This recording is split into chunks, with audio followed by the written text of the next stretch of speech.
Hello नमस्कार, स्वागत है आप सभी का साथियों। तो आज काफ़ी दिनों के बाद एक बार फिर से मैं उपस्थित हुआ हूँ आपके बीच एक वीडियो को लेकर के।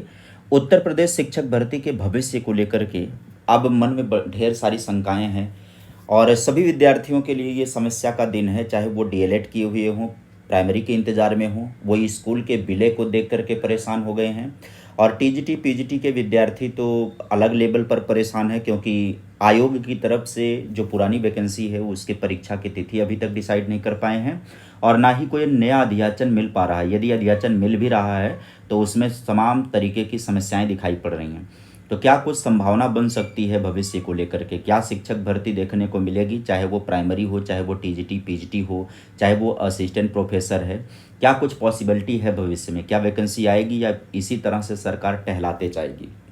तो आज की इस कड़ी में कुछ अखबारों की कटिंग के माध्यम से और कुछ तार्किक तरीके से बातचीत करेंगे और आने वाले समय के विषय में बातचीत करेंगे, ताकि हम सभी लोग एक पॉजिटिव एटीट्यूड के साथ आगे बढ़ सकें। क्या करना है हमको तैयारी में आगे, वो सारी बातें करेंगे। तो यहाँ पर 2-3 खबरों को यहाँ पर मैं लेने का प्रयास किया हूँ। देखो, ये स्कूलों के जो विलय वाली बात चल रही थी, जिसमें 5,000 विद्यालयों को पहले टारगेट बनाया गया था, कुल 27,000 स्कूलों को, परिषदीय स्कूलों को मर्जिंग के तहत बंद करने का जो प्रोसेस चल रहा था, उसको लेकर के क्या है, सरकार ने कदम बढ़ा दिया है। सरकार ने बहुत सारे जिलों में मर्जर का काम शुरू कर दिया है और कर भी दिया है, बहुत सारे विद्यालयों को मर्ज कर दिया है। अब ऐसे में जो विद्यालय मर्ज हो जाएगा तो एक जगह की बिल्डिंग खाली हो जाएगी। अभी हाल फिलहाल के लिए सरकार ये कह रही है कि हम वहाँ पर आंगनबाड़ी केंद्र खोलेंगे या प्री प्राइमरी प्रोग्राम चलाएंगे। कुछ भी नहीं होगा। आने वाले समय में वो बिल्डिंग पूरी तरह से खाली होकर के, सुनसान होकर के गिर जाएगी, काम हो जाएगा उसका ख़त्म। फिलहाल इस बीच विलय का मामला पहुंच चुका है हाई कोर्ट। क्या कुछ हो सकता है हाई कोर्ट में, क्या बेसिस हो सकते हैं, तो वहां से सरकार बैकफुट पर आ सकती है क्या, उसके विषय में। और अध्याचन ना मिलने पर भर्ती रुकी पड़ी है, यह आयोग की तरफ से बार बार कहा जा रहा है। क्या आयोग वास्तव में ये बात सच्चाई के साथ बोल रहा है या फिर सरकार ही खेल खेल रही है हम सभी के भविष्य के साथ?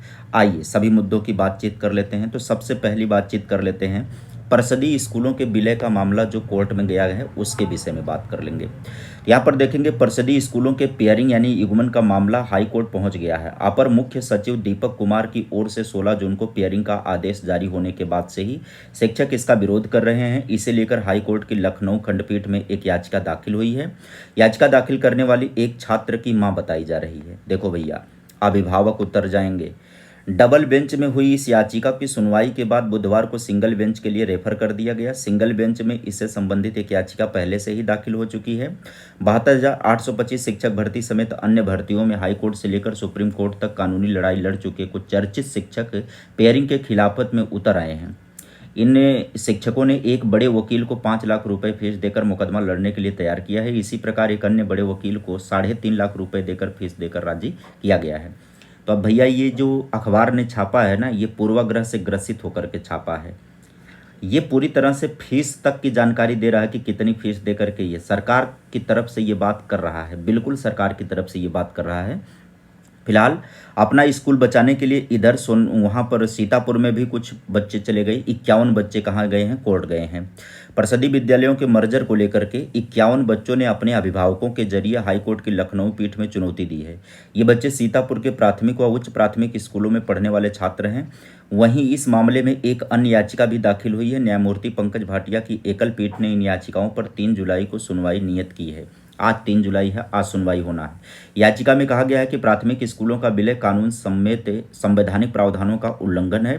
शिक्षा के अधिकार का हिफाजत करने का आग्रह किया गया है। याचिका में बेसिक शिक्षा विभाग द्वारा 16 जून को जारी उस आदेश को चुनौती देकर रद्द करने का आग्रह किया गया है, जिसके तहत प्राथमिक विद्यालयों के बच्चों की संख्या के आधार पर उच्च प्राथमिक या कंपोजिट स्कूलों में विलय करने का प्रावधान किया गया है।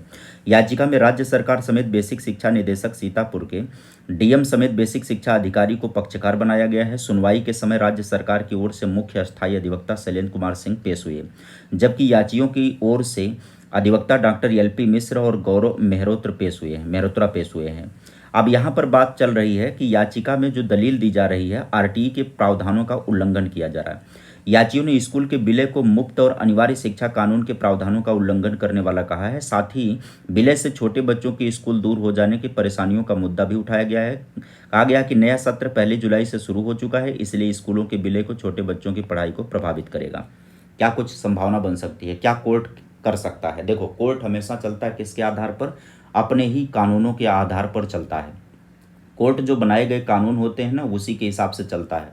वो वैचारिक समस्याओं के आधार पर नहीं चलता है, सरकार के इमोशनल पक्ष की तरफ से वो नहीं सोचेगा। राइट टू एजुकेशन की बात करें, अगर आरटीई 2009 की बात करें, तो इसमें पूरी तरह से लिखित है कि जो विद्यालय होना, पहली बात तो 6 से 14 वर्ष के सभी बच्चों को निःशुल्क व अनिवार्य शिक्षा का अधिकार प्राप्त है। और उसमें भी बात यह है कि उनका विद्यालय घर से 1 किलोमीटर के दायरे में होना चाहिए, प्राइमरी को लेकर के, और जूनियर को लेकर के निर्धारित है कि 3 किलोमीटर के दायरे में होना चाहिए। अब ऐसे में जो बच्चे कोर्ट गए हैं या जो लोग कोर्ट गए हैं, वो यह बात साबित करें कि उनका विद्यालय जो है मर्ज होकर के 1 किलोमीटर के दायरे से ऊपर चला जाएगा। यदि ऐसे 5-7 प्रमाण दे पाए तो निश्चित तौर पर कोर्ट सोचेगा इस मुद्दे पर, और इस मुद्दे पर सोच करके सरकार को बैकफुट पर आने का निर्देश जरूर दिया जाएगा। लेकिन यहाँ पर बात एक यह भी है कि न्यायपालिका निर्देश दे सकती है, मान्य जबरदस्ती नहीं करवा सकती है, बाकी सब सरकार के ऊपर डिपेंड करता है। न्यायपालिका वहाँ से निर्देश देगी और ये कहेगी न्यायपालिका कि उनके मूल अधिकार से आप वंचित क्यों कर रहे हैं। लड़ाई ये बहुत तगड़ी है। अगर सरकार ये ठान चुकी होगी कि नहीं हम मर्ज करेंगे ही करेंगे, तो न्यायपालिका की तरफ से मान लीजिए ये जवाब आ जाता है मर्जर रोक दिया जाए, ये जवाब आ जाता है, सरकार उसको माने या ना माने उसके ऊपर है, क्योंकि ये कानूनी लड़ाई फिर आगे बढ़ेगी। उस कोर्ट के आदेश की अवहेलना को लेकर के फिर से कोर्ट जाना पड़ेगा। तब तक सरकार जितना मर्जिंग करना चाहेगी उतना मर्जर कर लेगी, क्योंकि ये सुनवाई 1-2 सुनवाई पर तो फैसला नहीं आएगा। ये सुनवाई पर सुनवाई निश्चित तौर पर चलेगी, और यदि कभी फैसला आएगा भी तो सरकार उसको माने क्या ना माने, तब तक मर्जिंग का काम सरकार कंप्लीट कर चुकेगी। फिर से कोर्ट के नियमों को पालन करने के लिए फिर जाना पड़ेगा कोर्ट। तो ये सब प्रक्रिया देखो सरकार की इच्छा शक्ति पर डिपेंड करता है कि सरकार करेगी क्या। मान लो कोर्ट ने निर्देश दे दिया मर्जर को रोकने को लेकर के, तो जो विद्यालय ऑलरेडी मर्ज किए जा चुके हैं उनको क्या करना, वापस से उनको फिर से चलाया जाएगा। तो ये सब बातें भविष्य के गर्त में है। कुल मिलाजुला करके सरकार की मंशा ही है कि स्कूलों को मर्ज करके पदों को ख़त्म किया जाए, ताकि रिक्तियों का विवरण हमें सदन के अंदर ना देना पड़े। क्योंकि निश्चित तौर पर उसके थ्रू राइट टू इन्फॉर्मेशन के थ्रू, आरटीआई के थ्रू लोग मांग लेंगे कि कितने पद खाली हैं प्राइमरी की स्कूलों के अंदर, और सदन के अंदर भी मांगा जाएगा लिखित तौर पर, तो वहाँ पर भी रिक्तियों का विवरण देना पड़ेगा। अब अगर मर्जिंग का काम ये कर देंगे तो सरप्लस हो जाएंगे, अध्यापकों की संख्या ज़्यादा हो जाएगी। तब सरकार के कृपा पर डिपेंड करता है कि सरकार अगर आपके ऊपर कृपा पात्र हो गई तो सरकार वैकेंसी रिलीज कर देगी। आप ना अधिकार से कह नहीं सकते हो कि पद खाली हैं और वैकेंसी दीजिए। ऐसे में अगर मर्जिंग नहीं होता है तो पद निश्चित तौर पर खाली मिलेंगे, और जिसके लिए सरकार को बाध्य होना पड़ेगा नया नोटिफिकेशन देने के लिए, क्योंकि वो मामला भी फिर कोर्ट जाएगा कि आवश्यक सुविधाएं नहीं मिल पा रही हैं, राइट टू एजुकेशन के अकॉर्डिंग टीचर उपलब्ध नहीं हो पा रहे हैं, संसाधन उपलब्ध नहीं हो पा रहा है। तो कुल मिलाजुला करके बात इसमें है कि देखो कोर्ट की तरफ से जो राइट टू एजुकेशन है ना, ये सबसे बड़ा पुख्ता बनता है कारण। राइट टू एजुकेशन में एक भी बच्चे को उसकी आवश्यक सुविधा मिलनी चाहिए। एक भी बच्चा कहीं भी हो, एक बच्चे के लिए भी स्कूल संचालित करना पड़े तो संचालित करना पड़ेगा, क्योंकि उस बच्चे को भी अधिकार है शिक्षा का। यह अनुच्छेद 21A देता है, संविधान का अनुच्छेद 21A। ये कहता है कि 6 से 14 वर्ष के सभी बच्चों को शिक्षा का अधिकार प्राप्त होता है। यदि एक गांव कोई दूर दराज गांव है ना, तो उसे भी शिक्षा का अधिकार उपलब्ध कराना, उस घर के बच्चे को भी शिक्षा का अधिकार उपलब्ध कराना, ये सरकार का उत्तरदायित्व है। ऐसे में 40 से संख्या कम हो, 50 से संख्या कम हो, मैटर ये नहीं करता है। अगर कोर्ट ने इस पक्ष को ध्यान में रख करके इस पर लड़ाई लड़ी गई वहाँ पर, तो निश्चित तौर पर इसके खिलाफ बातें जाएंगी, सरकार के खिलाफ ही बातें जाएंगी, मर्जर को रोकना पड़ेगा। लेकिन अंततोगत्वा बात वही होती है कि सरकार की इच्छा शक्ति पर निर्भर करता है कि सरकार मर्जर को रोकती है या नहीं रोकती है। आगे देख लिया जाए। अब देखो, अब यहाँ पर सरकार की मंशा साफ देखो, यहाँ पर आयोग सरकार अध्याचन, यही गेम खेला जा रहा है। यहाँ पर देखिएगा, नहीं मिला अध्याचन, 9000 पदों की भर्ती फंसी। अभी तक बात ये चल रही थी कि एलटी में वैकेंसी आ जाएगी, 7385 एलटी के और प्रवक्ता के 1658 रिक्त पदों पर भर्ती होनी थी। एलटी ग्रेड और प्रवक्ता नियमावली में संशोधन के बाद तैयारी पूरी कर ली गई थी, ये लोक सेवा आयोग की तरफ से था। लेकिन दिक्कत कहाँ से हो गई है कि उत्तर प्रदेश लोक सेवा आयोग को राजकीय माध्यमिक विद्यालयों में प्रवक्ता और एलटी को लेकर अध्याचन नहीं मिलने के कारण भर्ती प्रक्रिया शुरू नहीं हो पा रही है। माध्यमिक शिक्षा विभाग ने 28 मार्च को उत्तर प्रदेश अधीनस्थ शिक्षा सेवा या प्रशिक्षित स्नातक सेवा के सष्टम नियमावली में 2024 और उत्तर प्रदेश अधीनस्थ शैक्षणिक प्रवक्ता के नियमावली में द्वितीय संशोधन किया। माध्यमिक शिक्षा विभाग ने एलटी के इतने पदों पर, और यहाँ पर बात की जा रही है कुल मिला जुला करके, ये एक दूसरी खबर के साथ आप समझिएगा इसमें दिक्कत क्या है। माध्यमिक शिक्षा विभाग ने भेजा आधा अधूरा अध्याचन। इसे तो बंद कर देना चाहिए भाई, ये पागलों की फौज है। माध्यमिक शिक्षा विभाग ने भेजा आधा अधूरा अध्याचन, प्रवक्ता भर्ती फंसी। 20 विषयों में प्रवक्ता पुरुष वर्ग के 16 और महिलाओं वर्ग के विषय का अध्याचन भेजा गया। शेष विषयों के लिए आयोग ने शासन से किया संपर्क। अब यहाँ पर अध्याचन ही आधा अधूरा हो गया, तो ये आधा अधूरा अध्याचन लेकर के लोक सेवा आयोग ने मना कर दिया नोटिफिकेशन रिलीज करने से। तो ये वैकेंसी जो अभी निकल जाने वाली थी वो अभी अटक गई है। क्या ये वास्तव में कहाँ पर हो रहा है? क्या ये सरकार की नाकामी है? बिल्कुल सरकार की नाकामी है। वास्तविकता तो ये है कि ये सरकार ना अपने से चल ही नहीं रही है। इसको चला रहे हैं कौन? अधिकारी लोग चला रहे हैं, और अधिकारी लोग अपने तरीके से चला रहे हैं, अपने तरीके से मनमानी कर रहे हैं, क्योंकि मुख्यमंत्री तक जो भी बातें पहुंच रही हैं वो अधिकारियों के जरिए पहुंच रही हैं। और मुख्यमंत्री एक कुशल व्यक्ति नहीं है, इसमें कोई दो राय नहीं है। राजनीतिक इतिहास उनका नहीं रहा है। एक प्रशासक को न सभी पक्षों के विषय में जानकारी होनी चाहिए, और खास करके जो किसी राज्य और राष्ट्र के मूल आधार होते हैं, शिक्षा, स्वास्थ्य और प्रशासन, ये तीन चीज़ों की जानकारी तो नेतृत्वकर्ता को होनी चाहिए। शिक्षा, स्वास्थ्य और प्रशासन, अगर इनके बारे में तकनीकी जानकारी नहीं है प्रशासक को, तो वो अच्छा प्रशासन नहीं कर पाएगा। हाँ, कुछ प्रचार तंत्र के माध्यम से वो भौकाल जरूर मेंटेन कर सकता है, जो कि इसमें ये सक्षम रहे हैं कि प्रचार तंत्र का प्रयोग करके भौकाल तो मेंटेन रहा। दूसरी बार भी चुनाव उसी के चक्कर में जीता गया।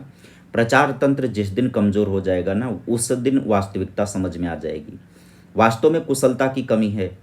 अधिकारी ही इनको चला रहे हैं, ये अधिकारियों को नहीं चला रहे हैं। आपको आपके डिपार्टमेंट के विषय में खबरें नहीं है। मुझे लगता है कि एक अच्छी तैयारी करने वाला प्रतियोगी छात्र जो प्रयागराज में रह रहा होगा, वो हर पहलू के विषय में समझ रहा होगा कि कहाँ पर क्या दिक्कतें आ रही हैं, वास्तविकता में समस्या कहाँ पर है। वो समस्या को समझ रहा है, लेकिन वो प्रशासन में है नहीं, वो समस्या का निवारण नहीं कर सकता है। और अधिकारी लोग क्या होते हैं ना कि जब वो पद पर पहुंच जाते हैं तो उनका पठन पाठन से बहुत दूर दराज का नाता हो जाता है। वो अपनी नौकरी करते हैं, वो अपना एक रिदम सेट कर लेते हैं, निरंकुशता उनके अंदर आ जाती है। उन्हें आम जनमानस से कोई लेना देना नहीं होता है, उन्हें सरकार के तलवे चाटने होता है, वो बातें बतानी होती हैं जिससे सामने वाले के चेहरे पर प्रसन्नता आती है। आम जनता के, गरीब मध्यम वर्गीय किसान वर्ग के चेहरे पर खुशी आती है कि नहीं आती, इससे उनका न मतलब है। वो बातें वही करेंगे, वो बातें वही बताएंगे जिससे कि साहब के चेहरे पर प्रसन्नता का भाव प्रकट हो। और यहाँ पर एक दूसरे का गाल सहला सहला करके एक दूसरे को प्रसन्न करने का काम किया जा रहा है।